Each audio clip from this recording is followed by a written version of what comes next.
5 nails sealed him for 1,000 years, and anyone who touched him would be cursed to death.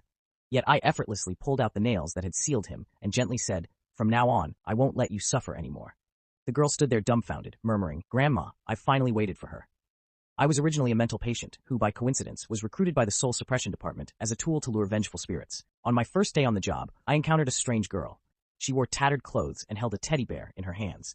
I opened the door, curiously looking around, and asked her, "Why are you alone? Where are the adults?" She didn't speak, but gently shook her head. She seemed a little slow, so I bent down and asked, "What are you doing here in the middle of the night?"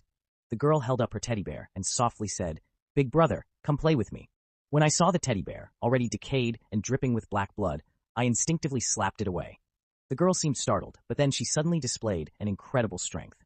I quickly pulled her into the house and said, "What's so fun about a doll? Big brother has something much better."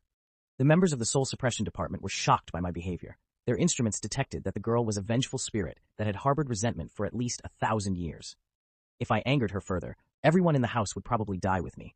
Unfazed by this, I suddenly reached into my pocket, and everyone froze in fear, regretting ever bringing me back to the department.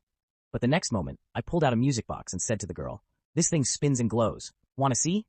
"It's so fun," I said, but the girl showed no interest in the music box. She glared at me fiercely, as if she wanted to tear me apart. I ignored her hostility and picked her up with both hands. That's when I noticed the iron nails in her chest. Curious, I asked her, "What are those for?" The girl looked a little downcast and replied, "These nails are a curse. There are 5 more that are used to seal my movements." After hearing this, I felt angry and asked, "Who would do something so cruel?" She lowered her head and muttered softly, "It was my mom and dad, but they're already dead." A chill ran through my heart. What exactly had she gone through? Those nails must have caused her so much pain over the years. Looking at her, I said gently, "Let me help you pull them out." She looked down at her chest and replied slowly, "It's been 1,000 years. They can't be removed." I didn't believe her. Stretching out one hand, I tried to pull one of the nails, but it didn't budge an inch. At that moment, the chief of the Soul Suppression Department said to me, "Don't waste your energy.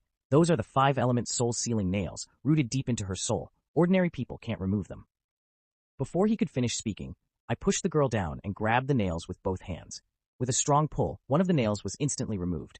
Everyone around me was stunned, shouting, "How is this possible? The 5-element soul-sealing nails are a spiritual artifact created by a heavenly master's powerful seal. How could a mere boy from a mental hospital remove them so easily?"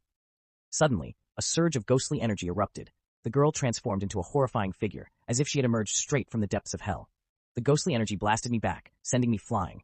Before I could react, she lunged at me like a mindless corpse, her movements eerily swift and fierce. The next moment, I grabbed her hand, in one swift motion, pulled out all the nails from her hands and legs. The people from the Soul Suppression Department cowered in the corners, not daring to make a sound. At that moment, a spirit possessing the girl cursed me for being